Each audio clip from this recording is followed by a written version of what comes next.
오늘 하나님을 예배하는 사랑하는 성도들, 가정과 처소 그리고 성전에서 예배하는 여러분 모두에게 하나님의 예비하신 그 은혜와 복이 임하기를 간절히 소망합니다.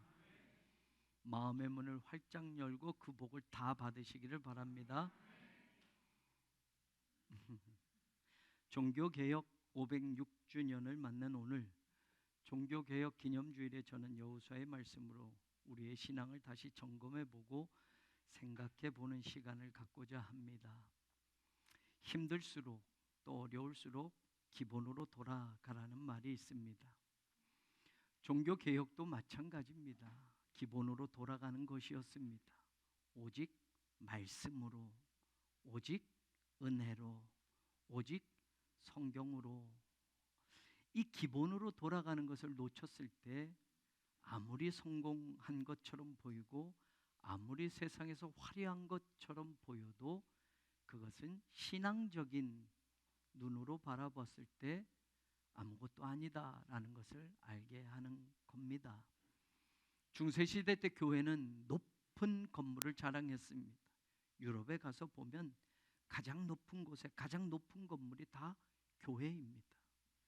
교회만, 건물만이 아니라 그 교회의 교권을 잡은 성직자들이 세상의 권력까지도 쟁취하고 세상의 권력자를 좌우할 수 있는 그런 큰 권력까지도 누리고 살았던 때가 중세시대 때입니다. 그러면 더 은혜롭고 더 감사가 넘쳐야 할 터인데 더 타락하고 더 종교가 하나님의 뜻에서는 멀어져 갔던 겁니다. 그랬을 때 마르틴 루터 같은 종교개혁자들과 많은 신앙인들이 기본으로 돌아가는 것, 오직 믿음으로, 오직 말씀으로를 외치며 종교개혁을 일으켰던 겁니다. 오늘 우리가 읽은 여호수아서의 말씀도 보면 사실 이 기본으로 돌아가는 것을 하나님이 모세를 통해서 명령한 것이고 강조한 것임을 알게 됩니다. 여호수아서 8장 30절에서 35절의 본문은 여호수아가 생전에 자신의 영적인 스승이었고 이스라엘 공동체 전체의 지도자였던 모세가 명령한 것들을 지키기 위해서 지금 전쟁 중이라도 이것을 먼저 실행에 옮기는 겁니다. 우리가 읽은 본문의 앞의 상황도 보면 여리고성 전투가 있었고 곧 이어서 아이성 전투가 있었습니다. 아이성 전투도 처음에는 참담한 패배가 있었고 다시 심기일전에서 두 번째 전투에서 아이성을 정복하게 됩니다.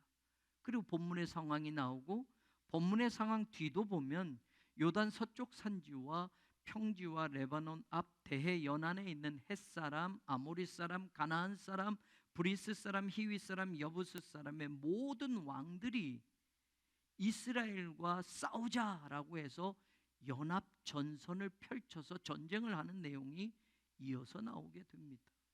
다시 말하면 지금은 전쟁 말고는 다른 것을 생각할 겨를이 없는 때이고 모든 전력을 가다듬어서 연이어 계속되는 전쟁에서 승리를 위하여 싸워야 할 때라는 겁니다. 마치 지금 이스라엘과 팔레스타인이 전쟁을 하는데 서로가 아주 일촉즉발해, 아니 이미 전쟁은 선포되었고 지금 전쟁의 포격과 전쟁의 총탄과 모든 것들은 계속되고 있는 그런 상황인데 여호수아와 이스라엘 백성들도 마찬가지였습니다. 전쟁이 계속되는 그 순간에 여호수아는 멈추는 겁니다. 전쟁하던 칼을 내려놓고 이제 아이성 전투에서 승리한 그 기쁨도 내려놓고 모세가 가나안에 들어가면 너희가 해야 할 일이 있다라고 한 그 일을 지금 여호수아가 이 전시 상황에 그걸 하겠다라는 겁니다. 31절, 33절, 35절에 모두 모세가 명령한 것이라는 표현이 강조되어 나타나고 있습니다. 저는 그것이 무엇인지 여러분과 살펴보면서 그것이 오늘 우리의 신앙생활에 기본적인 신앙의 본질을 찾는데 왜 중요한 것인지 그 의미를 종교개혁 주일에 여러분과 되새겨 보고자 합니다. 이스라엘 백성들은 모세를 따라 가나안으로 지금 떠나왔고 출애굽해서 40여 년의 광야 생활을 끝내고 모세가 죽었습니다. 그리고 여호수아가 이스라엘 백성들의 지도자가 되어 드디어 요단강을 건너고 가나안 땅에 첫 발을 내디뎠습니다. 가나안 땅에 들어서자마자 시급한 문제는 그 땅에 살고 있는 7 족속을 쫓아내는 것이었습니다. 이제 본격적인 가나안 족속들과의 전쟁이 선포되었고 시작된 것입니다. 그 전쟁에서 승리하고 그들을 쫓아내어야만 하나님이 약속해 주신 그 가나안을 온전히 차지할 수 있게 되는 겁니다. 그러니까 정확하게 이야기하면 가나안에 들어간 순간부터 이스라엘 백성은 전시 상태라는 이야기입니다. 실제로 우리가 성경을 보면 요단강을 건넜고 요단강을 건너서 바로 이스라엘 백성들이 여리고성 전투에 임하게 됩니다. 물론 여리고성 전투에서는 하나님의 은혜로 그들이 힘을 들이지 않고 그 성이 무너졌고 그 성을 정복했습니다. 그 성 전투가 끝나고 곧 아이성 전투에 임하게 됩니다. 아이성보다 훨씬 큰 여리고성도 아무 힘도 들이지 않고 무너졌기에 그들은 아이성쯤이야 만만하게 생각했습니다. 그러나 아이성 전투에서 참패를 당하고 이스라엘 사람들도 죽습니다. 여호수아도 충격이었고 이스라엘 백성들도 슬퍼하는 가운데 하나님께 그 이유를 묻습니다. 그리고 그 이유를 알게 되어 아간의 문제를 정리하고 나서 아이성 전투에 다시 임하게 됐고 승리하게 됩니다. 그런 상황을 설명해 주는 단어가 오늘 우리가 읽은 본문 30절 처음 나오는 단어 그때에라는 단어입니다. 아직은 전쟁은 끝나지도 않았고 본격적으로 가나안 족속들과의 싸움이 시작되었다라는 것을 알려주는 말입니다. 그런데 그때 여호수아 더 전쟁하고 더 전략을 세워서 승리하는 그 길로 이스라엘 백성들을 이끌고 가는 것보다 모든 걸 멈추고 모세가 생전에 자기와 이스라엘 백성들에게 가나안에 들어가서 너희가 해야 할 일이 있다라고 한 그 일들을 지금 그 명령을 지금 하겠다라는 겁니다. 전쟁에서 승리하는 일들을 계속하는 것보다 먼저 시급하게 해결해야 될 문제, 그것보다 먼저 중요하게 처리해야 될 문제로 여호수아는 모세의 명령을 이제 실천하려고 하는 겁니다. 아이성 전투를 끝내고 모세가 당부한 그것을 지키기 위해서 여호수아는 이스라엘 백성들을 전쟁이 있는 쪽이 아닌 북쪽으로 40-50km 떨어진 그곳으로 이끌고 갑니다. 지금 같으면 그 정도의 거리 차로 한 40분 50분이면 갈 거리지만 당시 수많은 이스라엘 백성들을 이끌고 길도 없는, 길도 제대로 나지 않은 그 지역을 북쪽으로 올라간다는 것은 이틀을 꼬박 가야만 했던 거리였습니다. 그렇게 올라가서 여호수아는 백성들과 함께 모세가 명령한 것을 시작합니다. 첫 번째, 에발산에 한 제단을 쌓았습니다. 그 제단은 30절의 말씀처럼 이스라엘 하나님 여호와를 위하여라고 하는 하나님을 위한 제단을 쌓는 겁니다. 그리고 그 제단에 하나님 앞에 제물을 올려 번제물을, 화목제물을, 제사를 드리게 됩니다. 지금 다른 일보다 더 중요한 것, 하나님을 위하여 예배의 제단을 쌓는 것이었다는 말입니다. 그 제단에 하나님을 위하여 제사를 올리는 것이었다는 말입니다. 여러분 대단한 거 기대하셨나요? 모세가 명령한 건 뭐 특별한 것, 가나안 땅에 들어가면 이것 해라 라고 하는 건 뭔가 거창한 것, 대단한 것 여러분들이 생각하셨나요? 하나님 앞에 제단을 쌓으라는 것이었습니다. 힘들 때일수록, 어려움일 때일수록 신앙의 본질인 예배가 얼마나 중요하다는 것을 우리에게 깨닫게 하는 겁니다. 두 번째, 32절에 보면 여호수아가 거기서 모세가 기록한 율법을 이스라엘 자손의 목전에서 그 돌에 기록하매. 두 번째도 여러분 대단한 거 기대하셨나요? 가나안 땅에 들어간 모세가 꼭 해라 라고 하는 것이 엄청 중요한 것인데 그것이 무언가 특별한 것으로 생각하셨나요? 하나님의 말씀을 기록하라라는 거였습니다. 저는 올해 목회 계획을 세우며 성경 건축과 더불어 주님의 교회를 세웁시다, 주님의 교회를 세우는 데 있어서 하나님의 말씀의 중요성을 생각했고, 그동안에 우리가 성경 필사도 했으니 이제 목소리로 우리가 성경을 만들어 봅시다 라고 했습니다. 사실 올해 한 해가 다 가기 전에 저는 구약 39권, 신약 27권이 온 성도들의 목소리로 한 장 한 장 한 장이든 두 장이든지 모두가 성경이 완성될 줄 알았습니다. 몇 달이 되도록 1년이 다 가도록 신청한 사람은 70명이고 성경은 완성되지 않았습니다. 성전을 지으면 여러분들이 필사한 그 성경책이 있습니다. 예쁘게 전시할 겁니다. 자랑하며 전시할 겁니다. 어린아이에서부터 노년에 이르기까지 한자 한자를 정성껏 썼기 때문에 그렇습니다. 그래서 성경을 만들었기 때문에 그렇습니다. 더불어 성전을 건축하면 모든 성전에 있는 스피커를 통해서 평소에도 성도들의 목소리로 성경이 암송되어지고 성경이 만들어진 그것을 계속 틀어놓으려고 했습니다. 어린아이의 목소리도 들리고 장로님의 목소리도 들리고 어르신들의 목소리도 들리고 젊은 사람들의 목소리도 들리며 성경 전체가 성도들의 목소리로 완성이 되어 그 성경이 교회 안에서 계속 울려 퍼지게 하고 싶었습니다.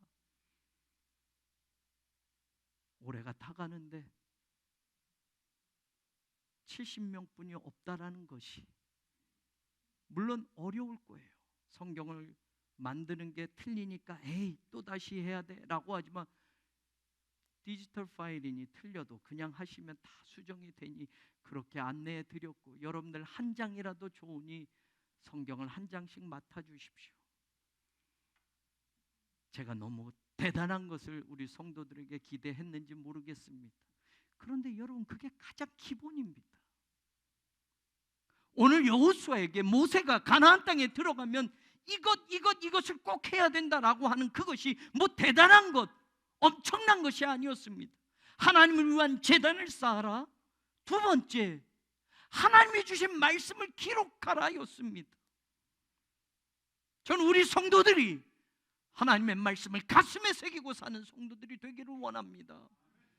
성경책에 있는 말씀으로 떼어놓고 요즘은 성경책도 잘 가지고 다니지 않는 시대이니 화면으로 설교 제목, 설교 본문만 일주일에 한 번 성경 읽는 게 대부분인 것이 사실인 이 시대에 여러분 하나님의 말씀을 기록하라는 이 두 번째 말씀이 얼마나 중요한 것인지 저는 우리 성도들의 목소리로 성경 전권이 완성되어지기를 간절히 소망합니다. 그 새 성전이 지어지면 그 성경 암송된 성도들의 모든 목소리가 성전에서 울려 퍼지는 그런 교회를 기쁘게 상상해 보는 것이 상상이 아니라 현실이 되기를 원합니다. 70명이 140명으로 늘어나기를 원합니다. 우리 교회 권사님 숫자만 해도 몇 명인데요. 집사님의 숫자만 해도 몇 명인데요. 18세 이상 세례받은 교인들만 해도 몇백 명인데요. 하나님의 말씀을 그렇게 소중하게 여기는 분들이 되기를 원합니다. 한 장이라도 내 목소리로 하나님의 성경을 같이 만들어서 여러분 그 목소리가 내가 죽고 나서도 그 성전에서 울려 퍼질 하나님의 말씀으로 음성으로 들려진다면 그보다 더 기쁜 영광이 어디 있겠습니까? 그 목소리는 계속 남아있을 겁니다. 그 목소리는 수십 년이 지나도 그때 그 성경을 만든 성도들의 이름과 더불어 여러분들 그 목소리는 하나님의 말씀을 낭송한 그 목소리는 후대에 전해질 겁니다. 함께 동참하고 마무리할 수 있는 우리 성도님들이 되길 주의 이름으로 축원합니다. 34절에 보면 세 번째 명령을 지키는 모습이 나옵니다. 그 후에 여호수아가 율법책에 기록된 모든 것대로 축복과 저주하는 율법의 모든 말씀을 낭독하였으니 정리하면 이런 겁니다. 하나님은 승리하는 전략을 세우는 것도 중요하고 가나안 족속을 무찌르기 위하여 지금 준비하는 것도 중요하지만 더 중요한 것이 있다. 가나안 땅에 들어와서 가나안 족속을 무찌르고 그 땅을 차지하는 것이 지금 시급하고 중요하고 전시 상황이니 긴장을 늦추지 않아야 되는 것이 중요하지만 그것보다 가나안 땅에 들어가면 하나님 앞에 예배의 제단을 쌓으라. 하나님의 말씀을 다시 한번 기록해 놓아라. 그리고 그 말씀을 모두가 낭독하여 듣게 하라라고 하는 이스라엘 백성들에게 전쟁을 중단시키고 그 일을 하고 있는 여호수아와 그 명령을 붙들고 있는 이스라엘 백성들의 모습을 종교개혁 기념주일에 우리가 그냥 지나치지 않기를 간절히 바랍니다. 오늘 우리도 마찬가지입니다. 세상에서 성공하고 세상에서 잘되고 세상에서 좋은 길을 가는 것 중요합니다. 치열한 경쟁이 있어서 여러분 한 시간도 쉴 틈이 없습니다. 그런데 더 중요한 것은 무엇이냐? 우리가 하나님의 백성으로 살아가려고 한다면 하나님께 예배하는 자리를 놓치지 말아야 된다는 겁니다. 하나님의 말씀을 듣는 일, 하나님의 말씀을 새기는 일, 그것만큼 중요한 것이 없다는 걸 오늘 모세의 명령을 통해서 이스라엘 백성들에게 가르쳐 주는 겁니다. 지금 우리 교회 현실에서 성전 건축의 완공보다 더 중요한 것이 없는 것 같습니다. 저 또한 그렇습니다. 제 목회 대부분이 성전 건축을 어떻게 잘 마무리하느냐, 여기에 전부 맞춰져 있습니다. 우리의 기도 대부분도 성전 건축이 잘 진행되어지고 사고 없고 방해 없고 건축이 중단되지 않고 재정적인 어려운 문제도 해결해 달라고 기도하고 있습니다. 그런데 오늘 말씀처럼 우리 잠깐 그 모든 걸 한번 멈추고 진짜 중요한 것이 무엇인지 생각해 보십시다. 당장 적들이 둘러싸여 있는 가나안에 들어와서 긴장의 고삐를 늦추지 않고 모든 전쟁을 준비하고 세심하게 준비하며 나아가야 하는데 이스라엘 백성들이 먼 길을 마다하지 않고 와서 지금 하고 있는 일이 무엇이냐? 그들이 다른 것 다 멈추고 지금 하고 있는 일이 무엇이냐? 여러분의 인생길에서도 지금 중요하게 달려가고 있는 그 문제, 그 길을 잠깐 멈추고 한번 생각해 보십시오. 하나님 앞에서 무엇이 더 중요한 것인지, 하나님을 예배하는 그 자리, 그 자리를 지키는 일, 하나님의 말씀을 다시 듣는 일, 그 말씀을 다시 붙잡는 일, 그 일들을 내 인생 순위에서 어디쯤에 놓고 살아왔는지, 어디쯤에 놓고 나는 그 인생길을 바쁘게 걸어왔는지, 지금은 또 어디를 향해서 그렇게 급하게 가고 있는지, 전시 상태인 이스라엘 백성들을 북쪽으로 올라오게 하셔서 하나님을 위한 제단을 쌓게 하고 하나님의 말씀을 다시 듣게 했던 그 하나님의 뜻을, 모세를 통해서 명령했던 그 뜻을 저는 우리 모두가 깨닫는 이 아침이 되기를 간절히 소망합니다. 이 말씀을 이해하려면 이 말씀을 생생하게 전해 주었던 모세가 살았을 때 명령했던 그때로 돌아가면 신명기 27장으로 가봐야 됩니다. 모세는 요단 동편에 있을 때 이스라엘 백성들에게 너희들이 가나안 땅에 들어가면 다른 것도 중요하지만 이거 해야 된다라고 이미 그때 명령했던 것입니다. 신명기 27장 5절에서 6절을 보면 또 거기서 네 하나님 여호와를 위하여 제단 곧 돌단을 쌓되 쇠 연장을 대지 말지니라. 너는 다듬지 않은 돌로 내 하나님 여호와의 제단을 쌓고 그 위에 내 하나님 여호와께 번제를 드릴 것이다. 다듬지 않는 돌로, 쇠 연장을 대지 않는 돌로, 자연 그대로의 돌로 하나님께 제단을 쌓아라. 그리고 그곳에서 하나님께 예배를 드려라. 제사를 드려라. 제사를 드리면 제물에 대한 중요한 것들이 있습니다. 제물의 종류는 무엇이어야 하며, 숫자는 얼마여야 하며, 제물의 상태는 어떠해야 하며, 그래서 하나님은 모세에게 제사를 드릴 때 이 제물의 중요성에 대해서 일일이 말씀하셔서 율법에 다 명시하고 있습니다. 제사를 드리는 사람이 아무거나 갖다 드리지 않습니다. 그렇게 할 수가 없습니다. 하나님이 정해놓은 것, 하나님이 정해놓은 숫자, 제물의 종류, 또 제사를 드리는 시간도 중요합니다. 아침, 저녁, 또 제사를 원하시는 그때.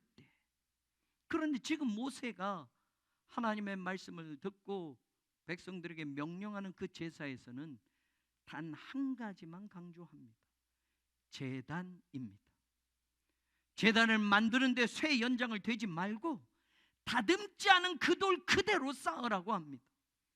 자연의 돌, 연장을 대지 않고 제단을 쌓으면 삐쭉삐쭉 울퉁불퉁, 사람이 보기에 분명 흉한 제대로 된 제단의 모습이 아닙니다.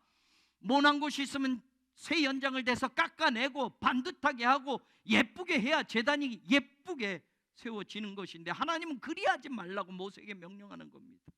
쇠 연장도 되지 마라. 삐죽삐죽해도 괜찮다라는 겁니다. 다듬지 마라. 그냥 그 돌 그대로를 하나하나 쌓아서 제단을 쌓아라. 여기서 우리가 발견한 진리가 무엇인가? 오늘 우리들도 예배를 드립니다. 우리가 예배 드리면서 중요하게 여기는 것들은 과연 무엇들이 있습니까? 시간일까요? 예배를 시작하는 시간에 대해서 대부분 한국 교회는 11시는 어길 수 없는 시간처럼 여깁니다. 11시는 주일 대예배라고 아예 정해놓았습니다. 그 11시 예배가 주일 예배인 것처럼 그 11시가 예배의 가장 중요한 것입니까? 예배를 드리는 시간의 길이도 중요하게 여깁니다. 예배가 1시간이면 되지, 목사님이 40분 50분 설교해서 왜 이렇게 길어, 지루해. 그래서 목사가 무슨 말씀을 전하든지 20분 25분 설교하면 참 목사님 은혜로워요. 왜 웃습니까? 저는 매주 은혜로운 설교를 못해서 그러시는 겁니까? 예배의 종류도 중요하게 따집니다. 전통적인 예배 스타일이냐, 현대적인 예배 스타일이냐. 예배에서 어떤 목사는 성도들인 헌금이 그 주에 얼마가 들어왔느냐, 그것을 또 중요하게 보는 사람들도 있습니다. 예배 드리는데 예배당 중앙에 반드시 십자가가 있느냐 없느냐. 십자가 없으면 이단 아니야? 강대상 중앙에는 십자가가 있어야 돼. 크기도 엄청 커야 돼. 강대상은 어떤 것으로 만들어야 하는가? 제가 서울남년에서 목사 안수를 받을 때 그 교회는 강대상이 목사님이 특별히 주문해서 제작한 대리석으로 만든 강대상이었습니다. 엄청 무거운 대리석 강대상. 나무로 만든 강대상이어야 하느냐, 요즘 크리스탈로 만드는 강대상이어야 하느냐, 대리석 비싼 재질로 만드는 강대상이어야 하느냐. 파이프 오르간이나 전자 오르간을 설치해야만 한다. 마이크와 스피커는 어느 제품으로 해야 한다. 강단 조명은 어떻게 어느 정도로 해야 한다. 예배보다 이런 것들이 더 중요한 것처럼 우리는 그것이 제대로 갖추어진 그 장소, 그곳에서 예배를 드리는 것을 중요하게 여길 때가 있습니다. 구약의 제사도 중요하게 다루는 것이 제물이었습니다. 어떤 종류의 제물을 드려야 하며 몇 마리를 드려야 하며 방법도 중요합니다. 제물의 피는 어떻게 어디에 뿌려야 하고 어떻게 제물을 태워야 하고 무엇은 남기고 무엇은 주고 무엇은 먹고 무엇은 태워야 하는지, 그것들이 중요한 것으로 사실 율법적으로 다뤄졌습니다. 그런데 오늘 하나님은 제사의 절차, 방법, 제물의 내용, 제물의 숫자가 아니라 제사를 드리기 전에 제단을 이렇게 쌓으라 라고 하는 이것 한 가지만을 모세의 명령에서 강조하고 있습니다. 미국에서 공부할 때 읽었던 책 중에서 Beyond the Worship War, 예배 전쟁 넘어, 예배 전쟁을 지나서 라는 제목의 책이 있었습니다. 예배가 전쟁이라는 겁니다. 교회 안에서 예배 때문에 논쟁이 생깁니다. 신학적인 논쟁이든지 신앙적인 논쟁이든지, 예배가 이런 예배가 예배 아니야, 이런 예배는 예배 아니야, 이런 예배여야 돼라고 예배에 대한 논쟁이 교회 안에서, 신학계 안에서, 사람들 안에서 전쟁처럼 번져간다라는 말입니다. 그 책에 저자와 같이 공부하면서 은혜였고 감사했던 것은 무엇이냐? 예배의 형식, 예배의 절차, 이거보다 더 중요한 건 그 예배를 드리는 예배의 정신, 그리고 예배자의 그 마음이라는 것이었습니다. 그게 무엇이어야 하느냐? 인간 중심적인 것이냐, 아니면 하나님 중심적인 것이냐라는 겁니다. 인간이 듣기에 좋은 말이 설교가 되고, 인간의 귀에 달콤한 것이 하나님의 말씀으로만 전해지고, 인간이 드리기에 적당한 것, 인간이 보기에 편한 것, 예배가 사람을 생각하면서 고쳐나가고, 예배가 사람을 생각해서 만들어지고, 예배가 사람을 생각해서 변경하는 것들을 현대에 많아지고 있습니다. 이것을 안트로포센트릭, 제가 늘 강조하는 것이 인간 중심적인 예배다. 이것이 우리가 드리는 예배 가운데 많은 부분을 차지하고 있지 않느냐라는 겁니다. 언제부터 인간 중심으로 사람이 좋고 사람이 편하고 사람이 보기 좋게 예배가 만들어져 왔다는 겁니다. 그런데 예배는 anthropocentric이 아니라 theocentric, 하나님 중심적인 예배가 되어야 한다는 겁니다.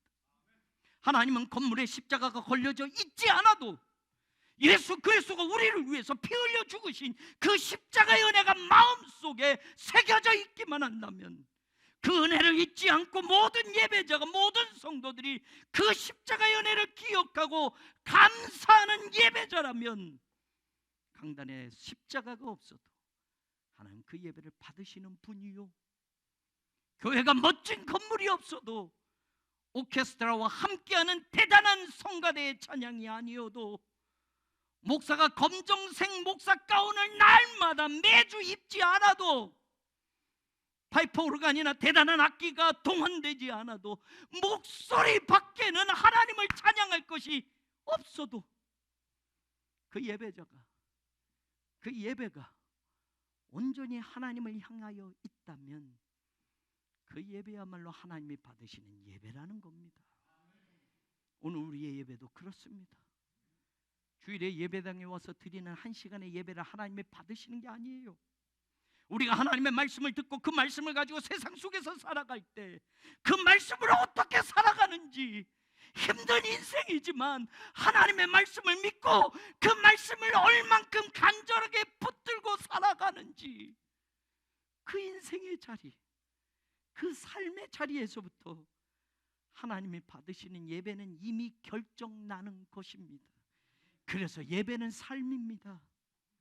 제사하는 그 시간, 그 제물, 그 순간보다 더 중요한 건 다듬어지지 않고 인위적으로 만들어지지 않고 사람 보기에는 예쁘게 만들어진 제단이 아니라도 그대로의 제단 속에 우리의 삶이 하나님께 드려진다면 그 제사, 그 예배를 하나님이 받으시겠다라는 겁니다. 자연 돌 그대로, 조금 보기에는 흉하고 울퉁불퉁하고 여기저기 삐죽거리는 돌이지만 거기에 절대로 연장을 대서 다듬지 않은 그 돌로 쌓은 제단을 준비하라고 모세가 명령하는 것. 오늘 우리의 삶의 자리에서, 오늘 우리가 살아온 한 주간의 삶이 그대로 꾸며지지 않고 하나님 앞에 그대로, 내 삶 그대로 하나님 앞에 올려지고, 하나님의 말씀을 들었고 그 말씀을 붙잡고 살았던 그 한 주간의 처절한 내 삶 그대로, 그 삶의 흔적 그대로 오늘 드리는 그 예배 속에 하나님께 올려지기를 원하는 것입니다. 눈물 나는 인생, 가슴 치는 인생, 죄악에 쓰러졌던 인생, 말씀을 붙들고 일어서려고 했지만 여전히 육신의 정욕이나 세상의 욕심 때문에 무너져서 한 주간이 말씀대로 살지 못했어도 그 삶 그대로를 정직하게 하나님께 올려드리는 그 제단, 그 예배를 하나님이 받으시겠다라는 겁니다. 우리가 드리는 헌금의 액수가 이 예배 속에서 중요한 것이 아니라 여기 모인 사람들의 숫자가 지난주에 비해서 늘었느냐 줄었느냐가 중요한 것이 아니라 어떤 순서와 절차로 예배를 드렸느냐가 중요한 것이 아니라, 목사도 장로도 성도도 한 주간의 삶을 살면서 하나님 앞에 살았느냐, 예배자로 살았느냐, 그 삶이 힘들고 어려워도 하나님을 향하여 있었느냐, 하나님 앞에서 사는 것처럼 하나님과 함께 걸어온 인생이었느냐, 그 모습 그대로, 꾸미지 않는 그 모습 그대로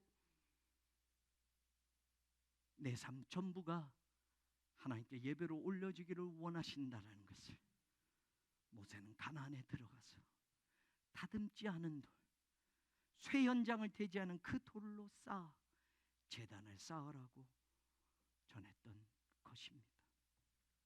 이것이 가나안 정복 전에 이스라엘 백성들 모두가 깨달아야 할 중요한 말씀이었기에 하나님이 여호수아를 통해서 모세의 명령을 기억하게 하고 하나님이 주신 말씀 그대로를 여호수아는 지금 전쟁 중이라도 실천하고 있는 것이었습니다.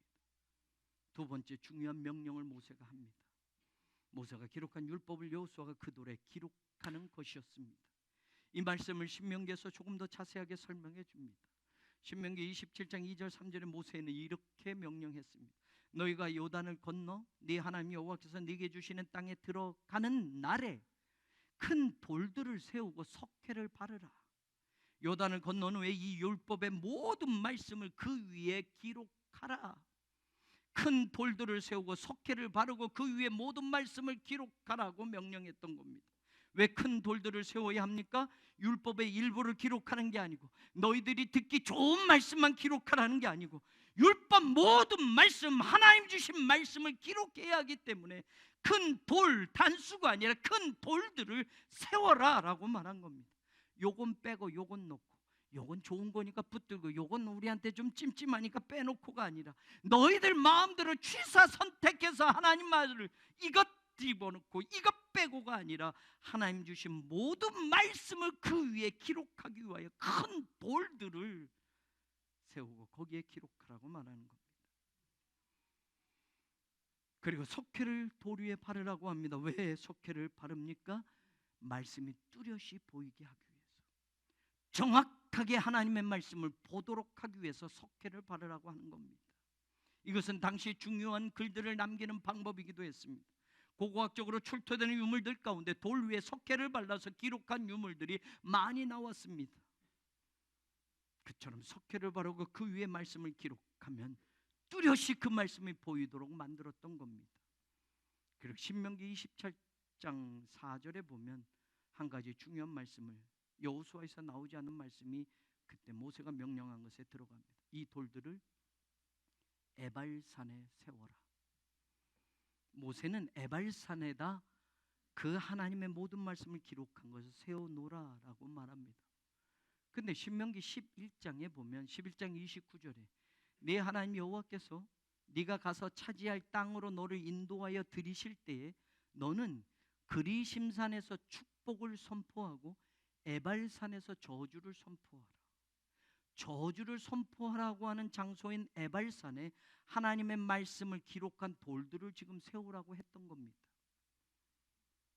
이왕이면 축복의 장소에 그 돌들을 세워서 보게 하면 좋을 터인데 저주를 선포하는 그 산에 그 하나님의 말씀을 세우라고 하는 겁니다. 우리가 하나님을 믿고 인생길을 걸어가는데 저주를 향해 가고 싶은 사람은 한 사람도 없을 겁니다. 모두가 축복을 향해 가고 싶을 겁니다. 인생의 앞날을 아무도 알 수 없지만 내가 가는 그 길 끝에는 하나님이 준비하신 그 축복이 기다리는 인생길을 가고 싶지, 하나님이 저주하는 그 인생길을 걸어가겠다고 하는 사람은 한 사람도 없을 겁니다. 하나님은 하나님의 백성들에게 축복만 말씀하지 않았고 저주도 분명히 선언하셨습니다. 그러나 하나님은 우리 가운데 누구도 저주받는 인생이 되기를 원하지 않으십니다. 모두가 축복의 인생이 되기를 바라고 그리심산에서 선포하는 하나님의 축복이 우리 것이 되기를 하나님은 원하고 계십니다. 한 사람도 어느 누구도 에발산에서 선포되는 저주가 미치기를 하나님은 바라지 않으십니다. 그래서 하나님의 말씀을 기록한 그 돌들을 저주가 선포된 에발산에 세워두라라고 모세를 통해 명령하신 겁니다. 왜요? 말씀은 이정표가 되기 때문입니다. 잘못된 길을 들어가도 이정표를 보면 그 길을 돌아가거나 수정해서 가야 할 길을 다시 찾게 되는 것처럼 하나님의 말씀도 우리의 인생길에 언제나 이정표가 되어 주십니다. 지금 네가 가는 그 길을 계속 가면 저주의 에발산의 인생이 되는 거야. 여기서 돌아서야 한다. 이 말씀의 도를 다시 보고 그리심산으로 가는 인생길로 돌아가라라고 하시는 겁니다. 가나안에 들어와 살다 보면 하나님의 백성들임에도 그 땅의 백성들, 가나안 사람들의 문화를 받아들이게 될 것이고, 하나님을 섬기는 하나님의 자녀들임에도 하나님이 아닌 이방의 우상들을 섬기는, 이방의 신들을 섬기는 그런 타락한 신앙이 될 터인데, 그때마다 에발산에 세워진 석회 바른 하나님의 뚜렷한 말씀을 다시 보고 저주의 인생길로 그만 가고 돌아서야 한다고 하나님은 그 말씀을 에발산에 세우라고 모세를 통해 명령하신 겁니다. 하나님의 말씀은 이정표가 될 뿐 아니라 우리 삶의 경계선이 되기도 합니다. 이 말씀의 경계선을 넘어가면 저주의 삶, 에발산의 삶이 너를 기다리고 있다는 사실을 알려주는 겁니다. 그렇기 때문에 에발산에 그 말씀의 돌들을 세워놓게 하신 겁니다. 에발산으로 가는 저주 인생길이 되지 말라고, 이 말씀의 경계선을 넘어가지 말라고, 이 말씀을 넘어가면 하나님의 저주가 있다고, 여기까지 왔던 길에서 돌아가라, 에발산으로 가는 그 길을 멈추고 거기서 유턴해서 다시 그리심산으로 가는 인생길을 살아야 된다. 선악과와 생명나무는 동산 중앙에 같이 있었습니다. 선악과를 따먹고 싶어도 그 선악과는 하나님의 말씀의 이정표고 하나님의 말씀의 경계선이 되어야 했습니다. 선악과가 아니라 생명나무 열매를 따먹어도 되는데 생명나무 열매는 건드리지도 않고 하나님의 경계선을 넘어서 하나님의 말씀의 이정표를 넘어서 하와와 아담은 그 선악과를 따먹었던 겁니다. 오늘도 그 말씀의 돌들이 우리에게 전해주는 영적인 진리와 교훈을 저와 여러분이 깨달아 알 수 있기를 주의 이름으로 축원합니다. 마지막으로 모세는 이 모든 말씀들을 낭독하며 모두가 듣게 하라고 명령했습니다. 여호수아 8장 35절을 보면 모세가 명령한 것은 여호수아가 이스라엘의 온 회중과 여자들과 아이와 그들 중에 동행하는 거류민들 앞에서 낭독하지 아니한 말이 하나도 없었더라. 이 말씀을 듣는 사람들이 나옵니다. 이스라엘의 온 회중, 이스라엘의 온 회중으로 치자면 당신은 남자들만을 포함한 겁니다. 여자들은 온 회중에 들지 못합니다. 아이들은 들지 못합니다. 그런데 오늘 이 말씀은 이스라엘 온 회중인 남자들만이 아니라 여자들도 들어야 하고 아이들도 들어야 하고 이스라엘 백성들만이 아니라 그들과 함께 동행하는 거류민들까지도 하나님의 모든 말씀을 들었다고 나옵니다. 하나님의 말씀은 모두가 들어야 합니다. 아버지, 어머니만 하나님의 말씀 듣고 살아가는 것이 아니라 자식도 그 말씀을 듣고 살아야 합니다. 손주들도 그 말씀 듣고 살아야 합니다. 온 가족이 들어야 합니다. 신앙의 호주만 듣고 신앙생활하는 것이 아니라 여러분 가정에 여러분의 자녀 손들이 똑같이 그 말씀을 듣고 똑같이 그 말씀대로 살아가야 축복의 가문이 되고 축복의 인생이 되고 그리심산에 축복이 주어지는 줄로 믿습니다. 이스라엘 백성들만이 아니라 섞여 사는 다른 민족들도 거류민들도 그 축복의 말씀을 듣게 하셨습니다. 이 말씀을 듣는 모습이 신명기 27장에 더 자세하게 나오는데 언약궤를 가운데 세워놓고 그 좌우에 백성들을 세웁니다. 그리심산 쪽에 6지파를, 에발산 쪽에 6지파를 세워 12지파가 서게 됩니다.